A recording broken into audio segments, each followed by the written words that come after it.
dan juga pernah dimuat di Republika, pesantren kita yang sudah mandiri itu biasanya mengembangkan segala hal potensi ekonomi di lingkungan pesantren dan melibatkan masyarakat sekitar. Sebagai contoh, saya memberikan contoh ini karena ada datanya gitu ya.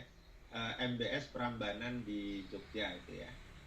Itu dari awalnya itu sekitar berapa ya, santrinya nggak banyak. Sekarang itu sudah 1.500-an. Ketika 1.000 waktu kami ke sana, itu sehari-harinya untuk catering santrinya itu mendapatkan keuntungan minimal itu 1 juta, sehari 1 juta. Dari catering makan 3 hari dihargai atau nilainya hanya 8.000. Mungkin sekarang sudah naik ya. 8.000 makan 3 kali ya? Makan 3 kali itu sudah ngambil 1.000 untung.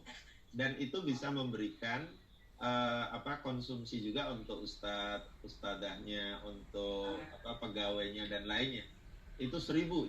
Jadi rupanya ekonomi Islam itu kalau ruful jamaahnya itu kuat, itu dan tidak ngambil untung banyak, itu akan mendatangkan banyak keberkahan. Dan terbukti dari untung 1.000 sehari per santri, berarti 1 juta kalau santrinya 1.000 ya, itu bisa dikembangkan untuk menjadi berbagai amal usaha yang lain. Misalnya minimarket itu punya 2 laki untuk santri dan santriwati.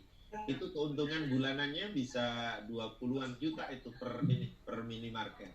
Lalu mereka mulai berpikir, kan terus membangun tuh pesantren. Akhirnya membuat toko bahan bangunan yang tidak hanya untuk mencukupi kebutuhan pesantren, tapi juga ternyata warga sekitar banyak yang beli di situ. Sebab kata pengelolanya, seandainya belinya itu ke toko sebelah gitu ya, yang diuntungkan mereka. Dan terbukti setelah bangun toko bangunan itu, selain bisa menekan biaya ini, bahan materialnya karena beli sendiri gitu ya, juga bisa memberi keuntungan buat pesantren. Per bulan itu bisa 25-30 juta.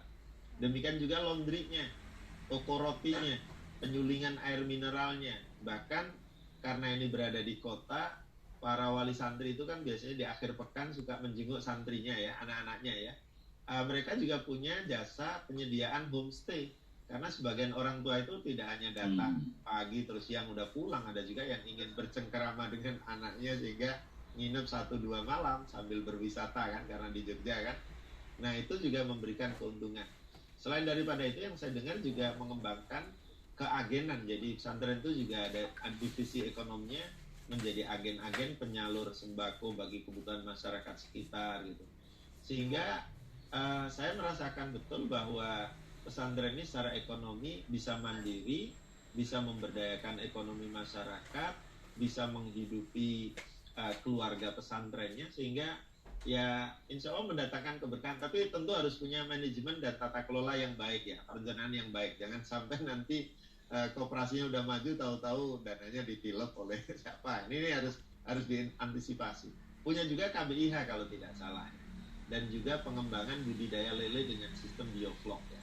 Punya ini juga satu lagi yang saya dengar, punya hutan jati ya, punya hutan jati, mungkin juga punya jasa konsultasi hukum keluarga, kewarisan dan sebagainya. Saya kira banyak peluang ya yang bisa dikembangkan. Kita setuju sesama orang beragama, berislam, beriman, punya spirit yang diajarkan oleh Nabi, ya syuddu ba'duhu ba'do, ya, saling menguatkan, saling mengokohkan gitu ya. Dan kesadaran ini perlu ditumbuhkan. Tentu iya, satu lagi yang perlu saya sampaikan, ada juga best practice yang juga dikembangkan misalnya oleh MBS Ki Bagus Hadikusumo Jampang ya.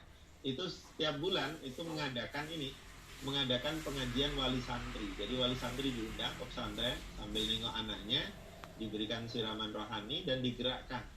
Mereka didorong untuk bisa wakaf, untuk bisa berdonasi untuk kemajuan pesantren. Sehingga meskipun baru berusia 6 tahun, alhamdulillah MBS Ki Bagus Hadikusumo itu asetnya saya kira sudah puluhan miliar ya. Bahkan baru saja membangun masjid itu, kubahnya saja nilainya harganya itu 700 juta kubahnya ada. Padahal itu masjid 3 lantai dan bangunan-bangunannya juga sudah sangat modern, sudah punya 2 kampus, lahannya sudah lebih dari berapa 3 mungkin, kalau nggak 4 ya. Tapi karena memang masih di daerah Bogor situ ya, pengembangannya relatif agak ini ya, karena biaya tanah atau harga tanah di situ udah mulai mahal. Dan alhamdulillah warga masyarakat sekitar yang awalnya memusuhi karena di situ tuh banyak preman-preman, banyak orang-orang pengangguran yang kemudian ya begitulah.